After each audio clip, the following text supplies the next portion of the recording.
Good evening. It was an act of terror, but with no clear motive. Remarkably, a day after a young Kuwaiti-American man shot up a pair of military sites in Tennessee, investigators have yet to uncover the telltale pieces you would normally expect to find, answering the question why.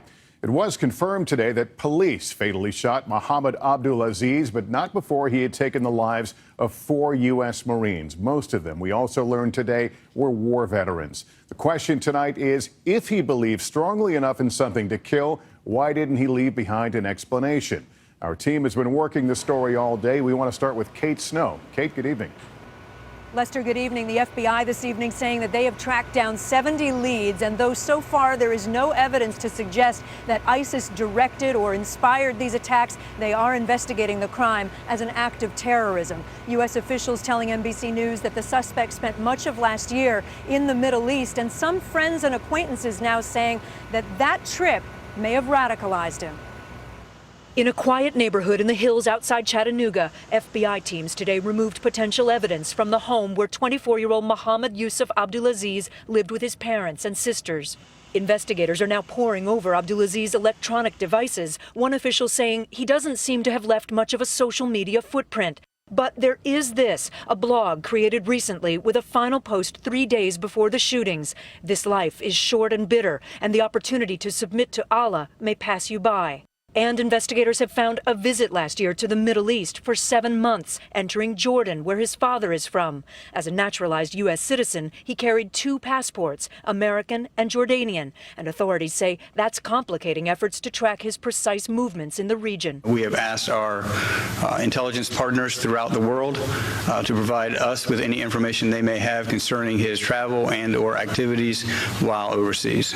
Officials say when he returned from the Middle East last November, he'd grown a beard and began attending religious services more frequently. I definitely think something happened in the last couple of years, because from what I knew of him, you can usually get like a creepy vibe off of someone, you know, and he did not put out that kind of vibe. Just a single pop and then a brief second, and then that's when the other gunfire erupted. Army Sergeant First Class Robert Dodge was inside the recruiting center when authorities say Abdulaziz drove up and began firing from his Mustang convertible. Law enforcement sources say one of his weapons, an AK-47 type assault rifle. He did have at least 2 long guns, which would be considered rifles or shotguns, and he did have one handgun that we're aware of. Some of the weapons were purchased legally, and some of them may not have been. We will examine that.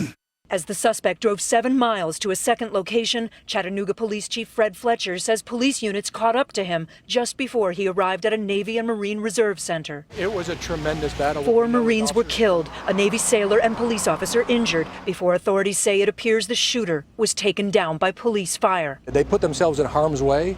They defended our community.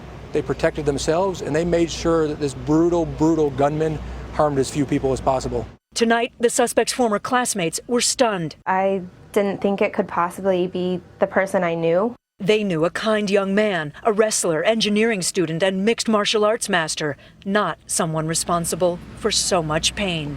Kate Snow, NBC News, Chattanooga.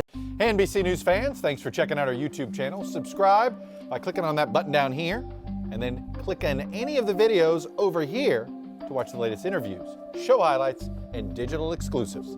Thanks for watching.